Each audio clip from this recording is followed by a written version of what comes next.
ॐ जयन्ति मंगला काली भद्रकाली कपालिनी दुर्गा क्षमा शिवा धात्री स्वाहा स्वधा नमस्तुते। ॐ भूर्भुवः स्वः तत्सवितुर्वरेण्यं भर्गो देवस्य धीमहि धियो यो नः प्रचोदयात्। माता रानी के श्री चरणों में अपना संपूर्ण ध्यान केंद्रित करते हुए मैं मधुमिता आप सभी भक्तजनों का हार्दिक स्वागत करती हूँ माता के सांचे दरबार में। भक्तजनों, जैसे कि पिछले कई दिनों से हम बातें कर रहे हैं माता के विभिन्न स्वरूपों के बारे में, नवरात्रि पूजन के बारे में और कुछ पौराणिक कथाओं के बारे में जिनके बारे में हम सुनते हैं, पढ़ते हैं या फिर बड़े हमें बताते हैं। तो इस श्रृंखला में आज हम माता का नवा स्वरूप का जो है वो ध्यान करेंगे और उसके बारे में कुछ चर्चा करेंगे। माता ने अंत में लिया था सिद्धिदात्री माता का स्वरूप। सिद्धिदात्री माता का स्वरूप क्या है, कैसा है, इसके पीछे की पौराणिक कथाएं क्या क्या है, आइए उनका भी लाभ उठाया जाए, उनका भी स्मरण किया जाए। दोस्तों, जैसे कि माँ महागौरी के स्वरूप में हमने देखा कि माता पूरी शांत हो चुकी हैं, पूरी अपनी मूल स्वभाव में आ चुकी हैं और वो कैलाश में अपने संसार को संभालने लगी हैं, अपने संतानों को, अपने पति को, अपने घर गृहस्थी को वो संभाल चुकी हैं। माता अभी संपूर्ण तरह से शांत हो चुकी हैं। कहा जाता है कि एक बार महादेव वो सिद्धियाँ प्राप्त करने के लिए स्वयं आदिशक्ति का ध्यान करते हैं, क्योंकि महादेव हमेशा ये कहते आए हैं कि शक्ति के बिना शिव सब होता है, यानी शक्ति के बिना स्वयं महादेव भी कुछ भी नहीं है। वो महादेवी के यानी आदि शक्ति की सिद्धियां पाने के लिए वो उनका ध्यान करते हैं। ऐसा भी कहा गया है कि पूरी दुनिया में, संपूर्ण ब्रह्मांड में चारों ओर अंधेरा ही अंधेरा फैला हुआ था। जब महादेव माता आदिशक्ति का ध्यान करते हैं तब रोशनी की एक छोटी सी किरण नजर आई और धीरे धीरे वो किरण बढ़ती गई और वही माँ सिद्धिदात्री स्वरूपा में सबको दर्शन दी थी। ब्रह्मा, विष्णु, महेश इन सब की शक्तियों से बढ़कर माँ आदिशक्ति की शक्ति है, क्योंकि ऐसा माना जाता है कि माँ आदिशक्ति से ही ये सारे देव देवता उत्पन्न हुए हैं। यहाँ तक कि इन सब की जो शक्तियाँ हैं, सारे देवी देवता खाली नाम के हैं, लेकिन इन सब की शक्ति, पराशक्ति, वो आदिशक्ति वही सिद्धिदात्री माता है। तो महादेव जब सिद्धिदात्री माता को प्रसन्न करते हैं तो माता सिद्धिदात्री दर्शन देते हुए, ये बहुत ही रोचक कथा है भक्तों। देखिए, माता सिद्धिदात्री ने भगवान महादेव को दर्शन दिए, उनको 8 तरह की सिद्धियां भी दिए और उसके बाद क्या होता है कि माता स्वयं महादेव के आधे शरीर में वास करने लगते हैं। जी हाँ, जैसे कि हमने बहुत सारी जगहों पर देखा है, हम ये स्वरूप हमेशा छवियों में देखते हैं, हम मंदिरों में भी देखते हैं। अर्धनारीश्वर का स्वरूप, अर्धनारी ईश्वर, यानी आधे वो नारी स्वरूप से हैं, आधे ईश्वर स्वरूप से हैं। महादेव जो आधे ईश्वर हैं वहाँ वो अपने स्वयं मूल रूप में हैं और बाकी जो आधे नारी स्वरूप में है वो माता जगदम्बा आदिशक्ति स्वरूपा हैं। यानी महादेव हम सबको ये संदेश देना चाहते हैं इस स्वरूप से कि इंसान चाहे जितना भी बड़ा क्यों ना हो, उसके व्यक्तित्व कितना भी बड़ा क्यों ना हो, उसके पास कितनी भी सारी शक्तियाँ क्यों ना हो, मगर वो आधा रहता है जब तक उसकी अर्धांगिनी उसके साथ ना हो, शक्ति ना हो उसके साथ। ये एक बात का प्रतीक ये भी है कि ये जो पूरा संसार है, ये समाज है, ये जो सारी दुनिया है, ये आधा पुरुष तत्व से भरा है और आधा नारी तत्व से। जो भी व्यक्ति ये समझता है कि वो पुरुष है, अभिमानी है, उसे नारी शक्ति का आभास नहीं होता है, उसका विनाश हो जाता है, क्योंकि वो नारी के महत्व को समझ ही नहीं पाता है। ये सब समझाने के लिए ही भगवान शिव शंकर ने ये अर्धनारी स्वरूप धारण किया हुआ है, जिसके माध्यम से वो बताते हैं कि अगर माता नहीं, अगर आदि शक्ति नहीं, तो आदि पुरुष का शक्ति भी नहीं है और शक्ति के बिना शिव सचमुच शव ही होता है, एक निर्जीव वस्तु होता है। इसलिए शिव में शिवत्व का संचार सिर्फ और सिर्फ आदिशक्ति ही कर सकती हैं। जैसे कि भगवान महादेव ने माता को अपने आधे शरीर में धारण करते हुए इस बात की हमें सीख दी है कि मनुष्य को भी अपनी जो धर्मपत्नी है, उसकी जो अर्धांगिनी है, उन्हें अपने जीवन में, अपने मन में, अपने हृदय में संपूर्ण आधा स्थान देना चाहिए। ये नहीं कि हम किसी के सामने जाके उनका परिचय करवाते हुए कह दिया कि ये हमारी बेटहाप है। इसका मतलब ये नहीं कि हमने उन्हें संपूर्ण सम्मान दे दिया।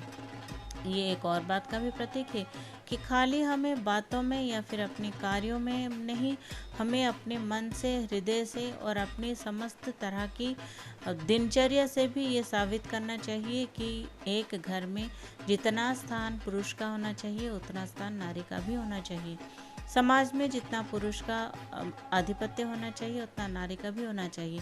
तभी क्या है कि एक वो डगमगाता नहीं है, एक उसकी स्थिति जो है स्थिर रहती है। हर एक चीज़ का एक समानता होना चाहिए। ये भगवान महादेव और माता पार्वती ने हमें ये सिखाया है। तो सिद्धिदात्री माता जो इस स्वरूप में हमें दर्शन दे चुकी हैं, अर्धनारीश्वर के दर्शन देने से पहले जो माता सिद्धिदात्री ने हमें दर्शन दिया, वहाँ वो कमल पुष्प के ऊपर विराजमान होते हुए हमें नजर आती हैं। कई जगह पर वो सिंह वाहिनी भी नजर आती हैं। उनके 4 भुजाएं हैं, जिनमें कि हम एक डमरू देखते हैं और एक कमल का पुष्प भी देखते हैं। माता रानी यहाँ पर बहुत ही शांत मुद्रा में है, क्योंकि वो सिद्धियाँ देने आई हैं। जो 8 तरह की सिद्धियाँ होती हैं ना, जो महादेव प्राप्त करते हैं, वो सिद्धियाँ हैं अणिमा, महिमा, लाघिमा, गरिमा तथा प्राप्ति, प्राकाम्य, ईशित्व और वशित्व। ये सिद्धियाँ हैं जो कि अष्ट सिद्धि कहलाती हैं। अगर हम इन्हें समझने की प्रयास करें ना, तो अणिमा जो है वो अपने शरीर को एक अणु के समान छोटा कर लेने की क्षमता होती है। उस सिद्धि को अणिमा कहते हैं। यानी कि इस पूरी सृष्टि में अपने शरीर को हम एक अणु के समान बहुत ही छोटा जो कर सकते हैं, वो सिद्धि, उसको अणिमा सिद्धि कहा जाता है। महिमा सिद्धि जो है उसे शरीर का आकार अत्यंत बड़ा करने की क्षमता जो कि महादेव प्राप्त करते हैं, इस सिद्धि को महिमा कहा जाता है। यानी वो जब चाहे अपने शरीर को बहुत ही बड़ा विशाल कर सकते हैं। इस सिद्धि को महिमा सिद्धि कही जाती है। फिर आती है गरिमा सिद्धि। गरिमा सिद्धि में शरीर को अत्यंत भारी बना देने की क्षमता प्राप्त होती है। गरिमा जिसके कि बहुत ही गुरुत्व होता है, जो कि बहुत ही हेवी होता है, तो उसे शरीर को वो बहुत ही भारी कर सकते हैं। ये सिद्धि महादेव प्राप्त करते हैं। उसके बाद उन्होंने प्राप्त की लघिमा सिद्धि। लघिमा सिद्धि में शरीर को भार रहित करने की क्षमता उन्हें मिल जाती है। यानी वो अपने शरीर को संपूर्ण रूप से हल्का भी कर सकते हैं। फिर उन्हें जो सिद्धि मिलती है वो होती है प्राप्ति। प्राप्ति यानी बिना रोक टोक के किसी भी स्थान को आने जाने की क्षमता। महादेव को किसी भी स्थान में आने जाने के लिए कोई नहीं रोक सकता। वो दुनिया में जब चाहे तब, जहाँ चाहे वहाँ आ जा सकते हैं। इस सिद्धि जो उन्होंने प्राप्त किया है, इस सिद्धि का नाम है प्राप्ति। फिर महादेव को प्राप्त होता है प्राकाम्य सिद्धि का। इसका मतलब अपनी प्रत्येक इच्छा को पूर्ण करने की क्षमता। महादेव जो इच्छा रखते हैं, उनके मन में जो बात चाहिए होता है वो उसे पूरी करने की क्षमता रखते हैं। यानी उन्हें अपनी इच्छाओं की पूर्ति के लिए और किसी के इंतज़ार करने की ज़रूरत नहीं होती। इसको प्राकाम्य सिद्धि बोलते हैं। फिर आता है ईशित्व।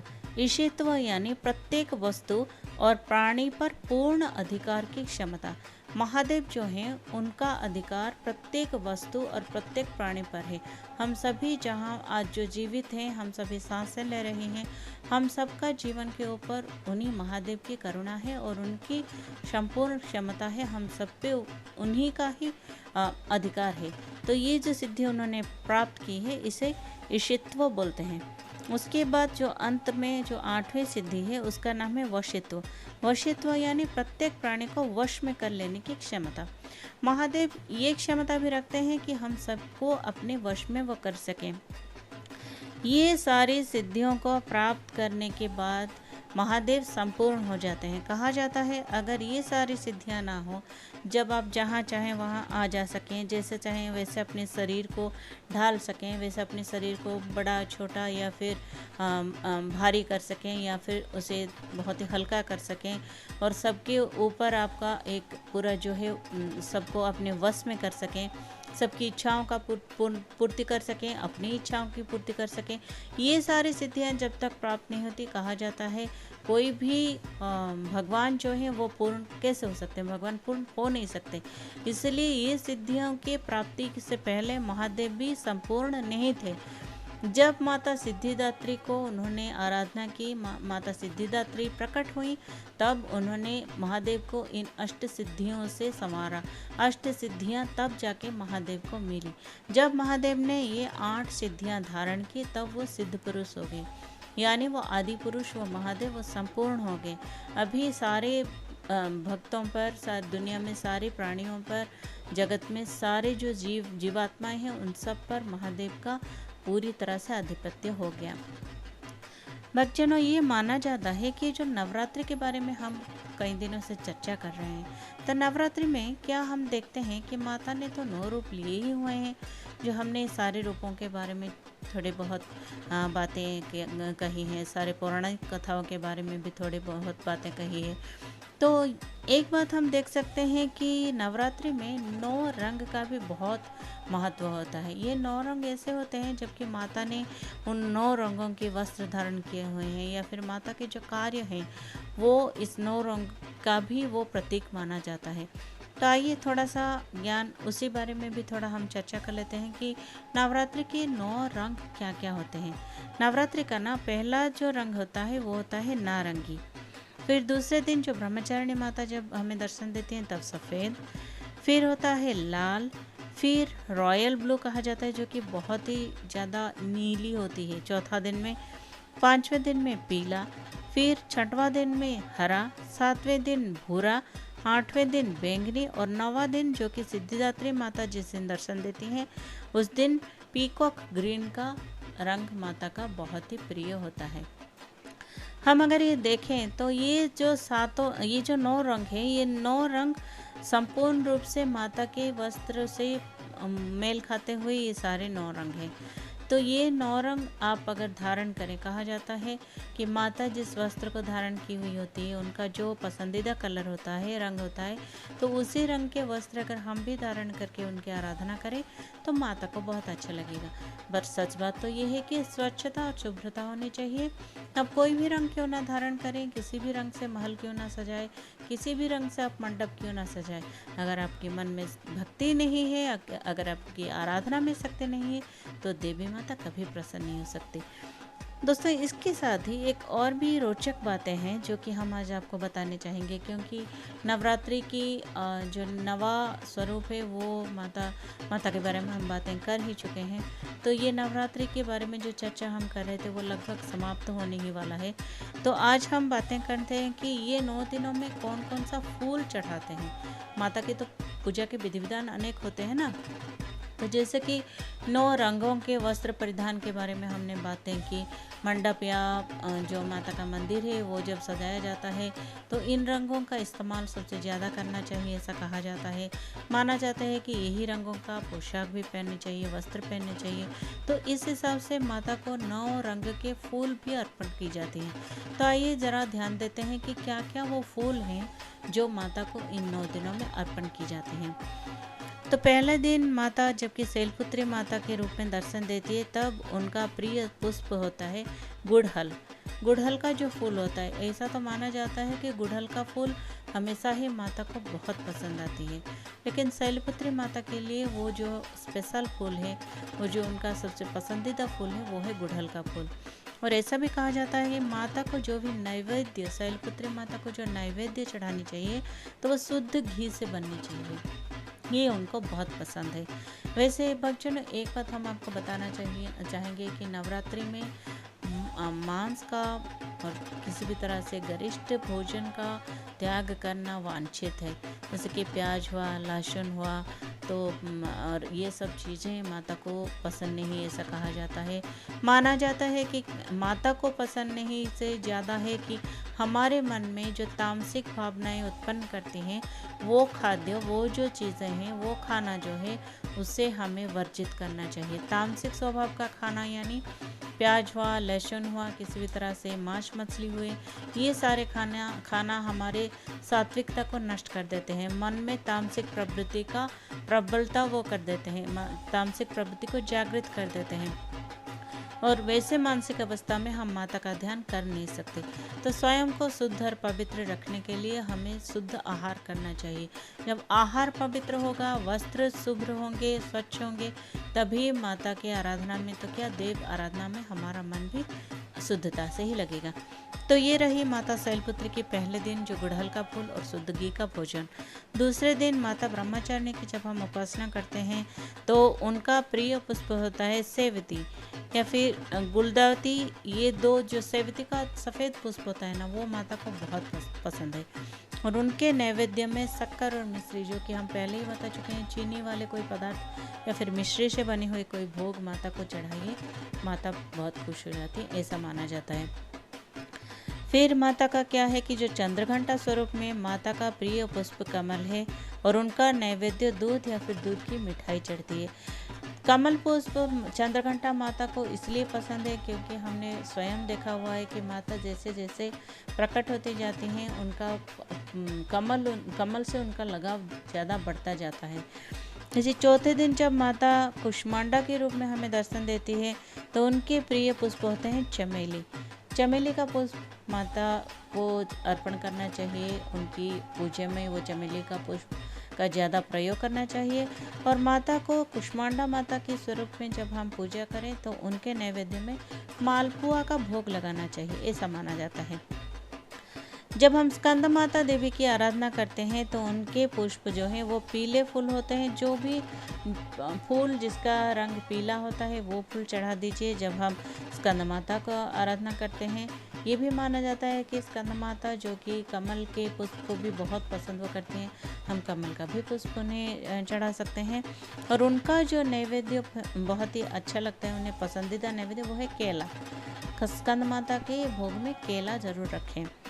फिर छठे दिन जब माता देवी कात्यायनी स्वरूप में हमें दर्शन देती है तो उनका प्रिय पुष्प होता है गेंदा। गेंदे का फूल का जरूर प्रयोग करें माता कात्यायनी की आराधना में, और उनके नैवेद्य में शहद जरूर रखें। माता कात्यायनी को शहद बहुत पसंद है। जैसे कि हम जानते हैं कि माता कात्यायनी एक कुंवारी थी और अपने पिता के घर में वो पूजा पा चुकी हैं, तो जैसे कि कन्या पूजन का भी विधि है तो उसमें शहद का इस्तेमाल जरूर होना चाहिए। माता कालरात्रि की जो प्रिय पुष्प है वो है कृष्ण कमल, यानी कि कमल का पुष्प, लेकिन जिसका कि रंग नीला हो, कृष्ण रंग का हो, वो कमल अगर मिल सके तो माता की पूजा में ज़रूर लगाना चाहिए। और कभी कभी हम और भी देखते हैं कि जो कि गाढ़े नीले फूल भी होते हैं, वो भी हम माता के पूजन में इस्तेमाल कर सकते हैं। और कालरात्रि माता का जो पसंदीदा नैवेद्य है वो गुड़ से बना हुआ कोई भी नैवेद्य होता है, गुड़ उनको बहुत अच्छा लगता है, ऐसा माना जाता है।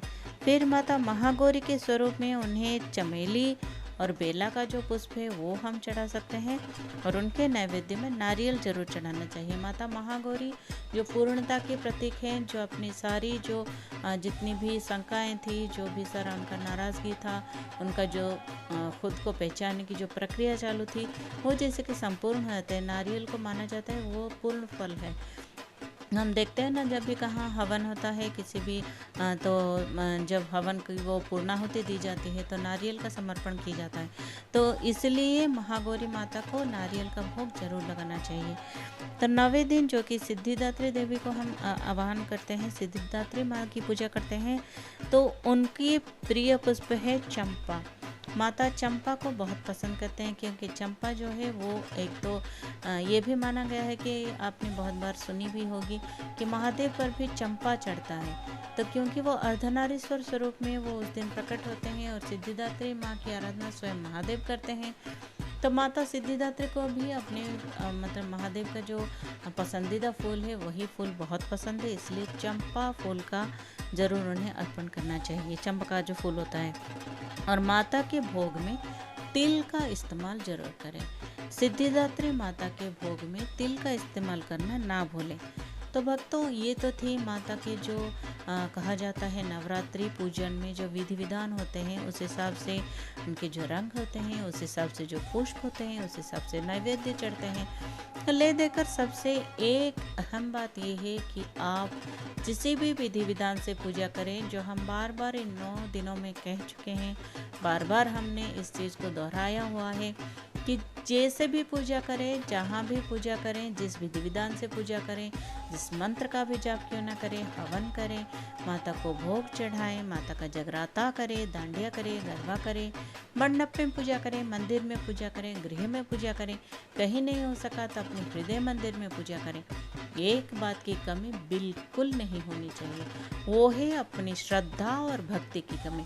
क्योंकि अगर आपके पूजा में विधि विधान में कहीं पर भी अगर श्रद्धा और भक्ति की कमी नजर आई तो माता 9 रूपों से तो क्या, एक रूप में भी वो आपको दर्शन नहीं देगी। दर्शन देने की बात नहीं है कि माता सामने आके ऐसे प्रकट हो जाएंगी।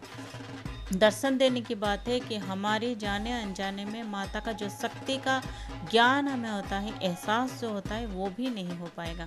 तो भक्तजनों, अगर हम दिल से चाहते हैं कि माता रानी का होने का ऐसा समय हो, उनकी उपस्थिति का आभास हो, वो जाने अनजाने में हमारे साथ हैं, इस चीज़ का हमें हमेशा ज्ञान रहे, तो हमें माता की जो पूजन है उसे संपूर्ण भक्ति और श्रद्धा के साथ करना चाहिए और अपनी स्वच्छता, शुभ्रता, शुद्धता को कभी अपने आप से दूर ना करें। तो आप तो जानते ही हैं हमें माता रानी का कैसे आह्वान करना चाहिए, तो चलिए जोर से दिल से कहते हैं, हे शेरा वाली माता तेरी सदा ही जय हो।